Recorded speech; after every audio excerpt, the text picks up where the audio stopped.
Hey friends, I'm Otis Gibbs, and this is my buddy Dan Baird. He's going to share some stories about his friendship with the great Bobby Keys. Bobby Keys was a saxophone player from in and around Amarillo, that North Texas thing, where the mean ones grow. I think at one point in time, Rolling Stone said he had the best, 9 of the 10 best rock sax solos of all time. His solo in Brown Sugar is the only way to play it. His solo in Can't You Hear Me Knocking, the trill at the top. If you don't do it, you're playing it wrong. It's like Mike Campbell guitar solos. It is, it's that good. You can't find anybody that comes close to him. Bobby ended up playing with Buddy Knox, and he'd do little weird sessions. One of those weird little sessions was for Dion and the Belmonts, and he did The Wanderer. He was 17 or 18 when he cut it, and the producer told him exactly what he wanted to hear. And the only thing that he did different than what the producer wanted was when it goes to the 4 chord. That was him, putting the dirt on the note. And that is a filthy note, especially for such a, major key song. But it was just beautiful. And, he's leading the horn section in the Rock and Roll Heaven band. It's just kind of like, yeah, you guys might be better, but I kick more butt. And he does. And he did. And if you put on anything that he's played on, if you watch the Mad Dogs and Englishmen movie and put on Exile and Sticky Fingers, it's like, show me somebody better. The first note in Whatever Gets You Through the Night is, it's like, it's all the way up there. And John's just like, look, you've got to do it. You've got to hit this note. I don't know if I can get there all the time. He goes, it doesn't matter if you can get there all the time. We just need it once. Whoa, I guess so. All right. And it's right at the head of the song. And he'd count it off and he'd tell the audience every time, we may be starting this a couple of times. I am going to hit that note or the song isn't good.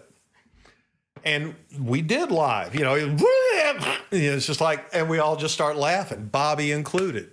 He had that whole thing that I totally believe in, that if you're going for it on stage and you screw up, but you're going for it, you're forgiven. In fact, if we can all have a little yuck, you're part of it, and you've made tonight unique in some way, shape, or form. And usually when he'd hit that note on the first shot, everybody, yeah! Keith and him had met in some hotel when he was touring with Buddy Knox or something in '69. Or no, he was already started to do stuff with Delaney and Bonnie. He had already started to really do stuff. I think that was his first catch-on, was Delaney and Bonnie, as far as like big and hippie and, current. Anyway, him and Keith met up. They may have been in, like the middle 60s, earlier on than that, 65, 66. And they discovered they had the same birthday and, and talked about what time of day they were born and did the, time zone differences. And they figured out that they were born within the hour of each other. So really they were the blood brothers, separated by a continent or so. They got on. Now, how he got on Live With Me, which was the first thing he cut with the Stones, I'm not exactly positive of. I'm sure it's covered in a book somewhere, either in his or in Keith's, because, Keith Richards, yes, that guy. Bobby was a big deal to Keith, and Keith obviously was a huge deal to Bobby. And they brought Bobby in to do the solo, and Jagger was like, okay, that's that. And then he did the solo that Eric Clapton couldn't play. He did the solo that, nobody could play except him. That was Brown Sugar. They handed that song around to a few different guys, and Bobby came in, and it's like that saxophone was better than any guitar player, just because of the width of the note and the natural width of the note, not, pouring more and more distortion on, which makes the note smaller and fizzier. He had more authority coming out of that horn than most singers have. And that's why he kept working. And he kept working. He quit the Rolling Stones and got back in. It doesn't happen, especially if you piss off Jagger, which he had pissed off Jagger. Well, he had to leave because he was running with Keith, and Keith was going into the less than sunny years. He was, he doing the powders, and Bobby tried running with him and realized, I'm going to die if I try and keep up with Keith Richards. I'm going to try and keep up with Keith Richards as long as I'm with him. I can't be around him. I have to quit. And I think he never bothered to explain to Jagger. I think he just up and quit. And, nobody wants to have to admit that crap. This is why I'm leaving, because I can't control my own behavior around my buddy. And so it was die or quit the Stones. And it's like, yeah, you got to quit the Stones. It's like the only legitimate reason I've ever heard for quitting the Stones outside of Bill Wyman. I've got enough money. Bobby played on Let It Be first. And the song was Live With Me. He played on Brown Sugar, Bitch, Can't You Hear Me Knocking? Everything that's got sax on that record was Bob. You get to the next record, which is Exile, and he's on the whole thing. And it's just like he's become a band member at that point.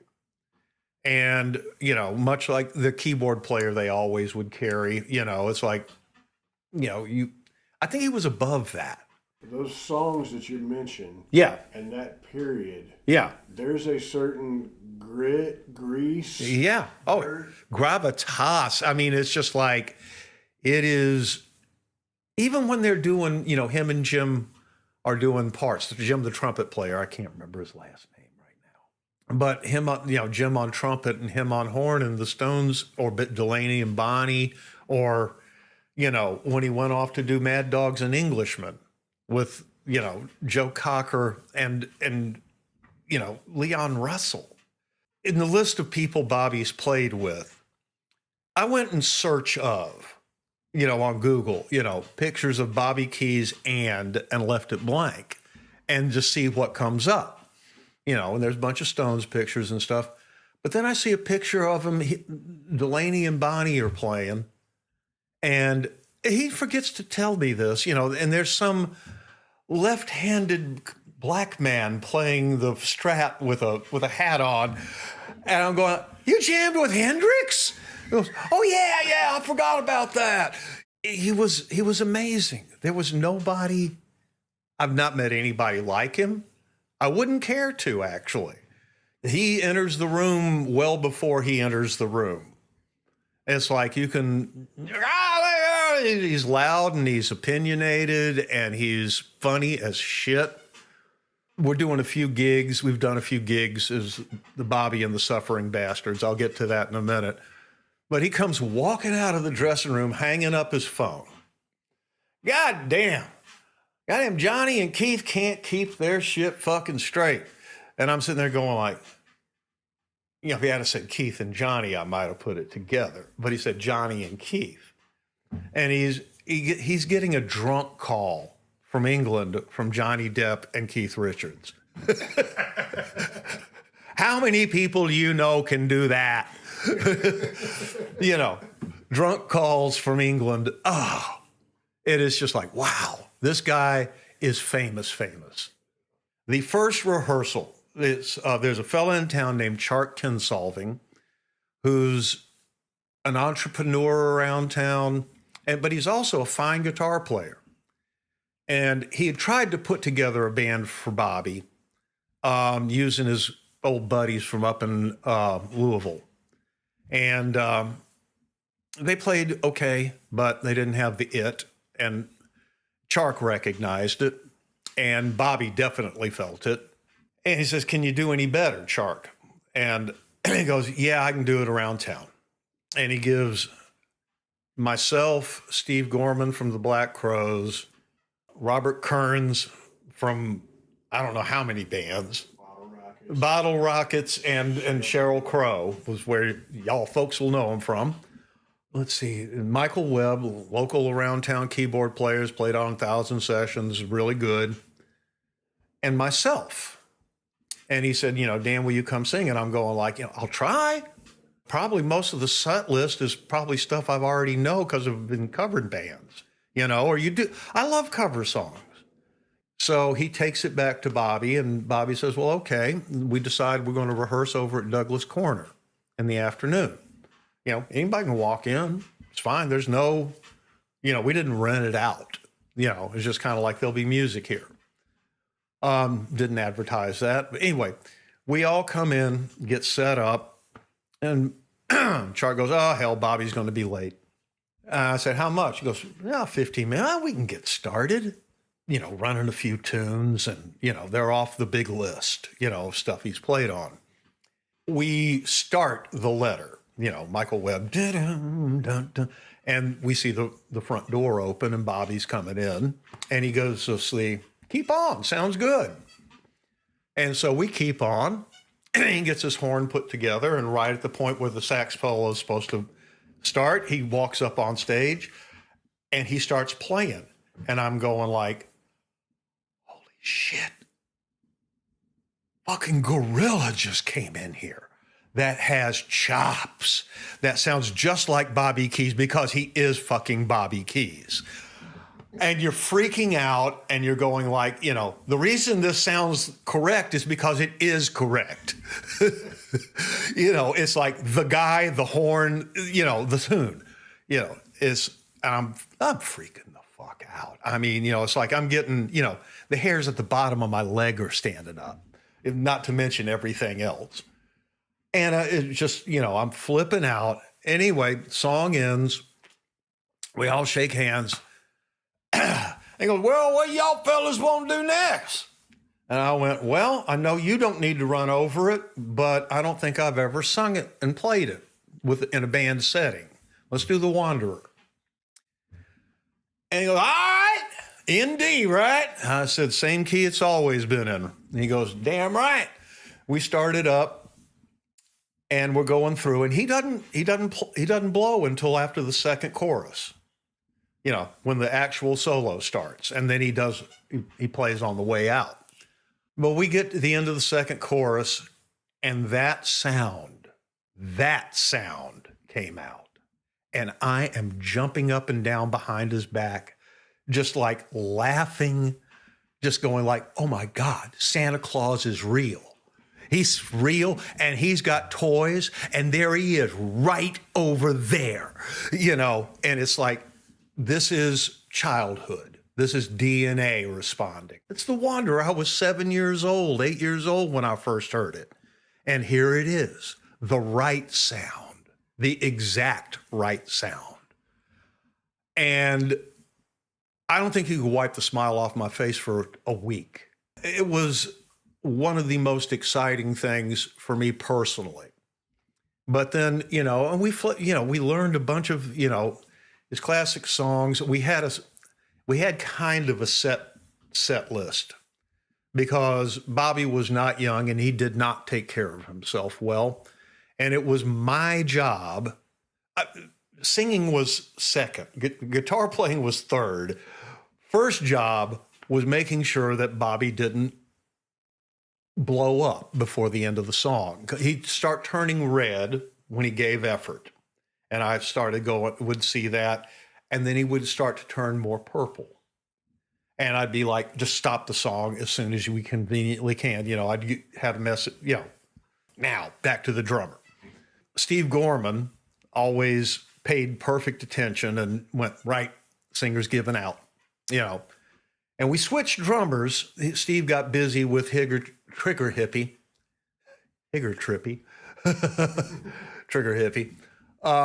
And we got Brad Pemberton from Ryan Adams and the Cardinals. Yeah, Brad Pemberton from the Cardinals, Ryan Adams' band. He played with Ryan for like 9 years. He's in local bands before that, but he's a great field drummer. And it was pretty great. And then we do the first show, and I think it's towards the end of, either Brown Sugar or Live With Me. And I see Bobby I start to see the first tinges of purple, and I look at him and he goes, yeah. And I turn around to Brad and go, out. And he goes, two more rounds. And I sit there and look at him, and Bobby's looking over at me, and we finish the song, and I'm standing looking at Brad, with my back to the audience, and letting Bobby just, wild. And, Brad looks at me and goes, I'm so sorry. And I went back to him. I went, I'm his lifesaver. When I say now, he goes, it means now. Not convenient numbers. Inconvenient numbers. It's like first place you can find to ditch the car. It's gonna feel like that some nights. It's okay. If we can hit a exit ramp gracefully, fantastic. But it depends on how much wind he's got that day. And so he trusted me to realize, where he was, and I would just usually do it by the thermometer in his face. We did a 6 dates over 7 days run up to Toronto and back. And it was, reasonable drives, played in Columbus on the way back, Detroit on the way up. We did a Toronto show, and he was in really good shape, and it was a good crowd, big place, good crowd. They had done a nice job promoting it. And we got, and on the way back down after, the day off in Toronto, it was like he had his air. He had all his air. And those last 3 shows we played were as good as we could play, the collective us. I did ask him one time, Bobby, these are great songs and you're a great player, and I'm a good stylist, but I'm not a great singer. And he goes, don't you think you need somebody that, can really, really sing these songs? And he goes, no, I like the way you sing. Like me, flat. And I was like, well, that I can give you. That I can give you all day long, just almost to the note. It's stuff like that made him so lovable. I mean, he really, really was. Nobody hated Bobby Keys, even though he was, crazy old man. Get off my lawn. Just all that shit. Well, on a day-to-day basis, did people really appreciate him? Yes, they did. The people that came out realized who he was. Every sax player in town, wherever, we would go, you'd see every sax player in town there. Dentists that still played a little bit, folks like that. It's just like, oh yeah, I had people drive up from Atlanta to see Bobby Keys play. You'd think of rock and roll saxophone and the fact that he did play on Whatever Gets You Through the Night, that he did play on Brown Sugar, that he did play on The Wanderer, that he did play on What Is Life by Harrison. It's just like, and it just keeps going. It just keeps going. And you're just going like, my God, this guy has played. He has really played. We did The Letter and Delta Lady from, the Cocker Tour. And we did like 4 or 5 Stone songs, with Can't You Hear Me Knocking in there every night, because we were trying to get stuff where Bobby just didn't play a part necessarily. He's shown. But we did realize that we need those songs that just had parts, because after he blew his ass off on, The Wanderer, we needed one where he was just dat and dat, so he could get his breath back. When you're playing that stuff, it's like singing, covering Roger Daltrey. You don't think it's high until you try it. And you realize, oh shit, he was a short guy. Another short Englishman that could sing "Away Up Yonder." When he passed away, it seems like it was right before the Stones came and played the Titans Stadium. Yeah. And do you think that they might have gotten him up to play if he was still? Oh, I'm sure they would have. And it was really sad. It's like when he went into the hospital at first, he had, when your liver shuts down, what it does is it lets all the ammonia that's in your body just kind of stay there. And they had to detox him from the ammonia. And it's like, who's sitting in there in his hospital room? He's not responding, but the guys sitting there are everybody he's played with in the Suffering Bastards. And that's it. And then one other guy that was his good buddy that owns the car company. He owns a dealership, Trickett Toyota or something like that. He came over. I remember his last good day is what I would call it. I don't know it for sure, but I should get probably in touch with his son, Jesse. They had put him, after he got out of the hospital, in a rehab joint. Not the alcohol type, just physical rehab. And a gang of us went over there on a beautiful fall Saturday afternoon, and we got the football going, and we started just having a time. He's going, I hate these goddamn, paper underpants, cardboard underpants, and it's just, and we're just howling, laughing, and just having fun with, we got in trouble for having fun. And it was honest to God, good, clean fun, but there are people dying around the corner, and it's just like, but with the door closed, we didn't think of that. We thought about, let's have Bobby get him up. We got thrown out and barred from ever going back again. And that's the last time I saw him smile and laugh. And I don't even think we phone called after that. I think he had gone so far down and he was just going, this is now shrunk down to immediate family, and you don't want to impose on that, you just don't. We did that Bobby Keys memorial that time and the Stones were in town. So Jesse Keys, who was doing the merch for them, could come, and he brought the guys down, and, and the Mercy Lounge was cool. It's like, you pull out a phone, we're going to break your arm throwing you down the stairs. Don't, and nobody did, because, it was Jagger, Richards, Ronnie, and Charlie showed up, and I met Charlie and Ronnie, and I was just sitting there going like, you want me, it's too much already. It's too much already. But supposedly we started doing Sweet Virginia and Jagger got up and started dancing, because it's like the groove Brad Pemberton threw down. It was like as close to the Stripper as you could get. It's like the reason, the place is impossible to get into because the Stones were there. We don't kid ourselves. And it was easy to guess they might show up.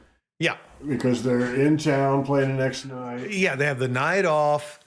Jesse Keys has come to each one of them and said, we're doing a show honoring my pop tomorrow. It's just like, yeah, we'll come down. It'll be, nobody's going to make you get up on stage. I'll just, I think I said, if any of y'all want to come on up, you know who you are. You just feel free or feel free not to as well. And I'm sure they appreciated that. Good. We don't have to be trotted out and do the marionette. We're crossing into the border, and we're in a fairly nice, we got a trailer and a 15-passenger van. Everybody's got it pretty cozy. Anyway, we got to stop and get out and go through immigration. And we're all like, oh, it didn't used to be like this. They used to just kind of wave you on through. Anyway, we all go into the cubicle and they pull your name up and they ask you about your previous altercations with the law. I have very, very few. I'm just not that guy. Anyway, so I get out either first or second out of the, we all go into 6 separate cubicles all at once.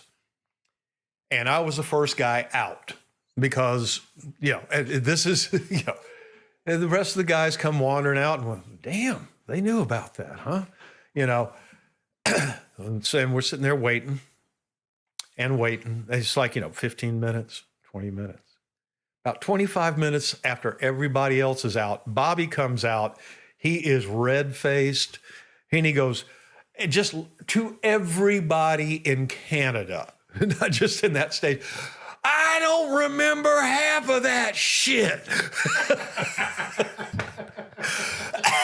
And if you want, that is Bobby just boiled down to one thing. I didn't remember half of that shit. And it's like, we couldn't get up for a couple of minutes. We were laughing so hard. There was the TV set, and what else? And it obviously was a laundry list, But yeah. That's beautiful. Yeah, that's Bobby. That's Bobby.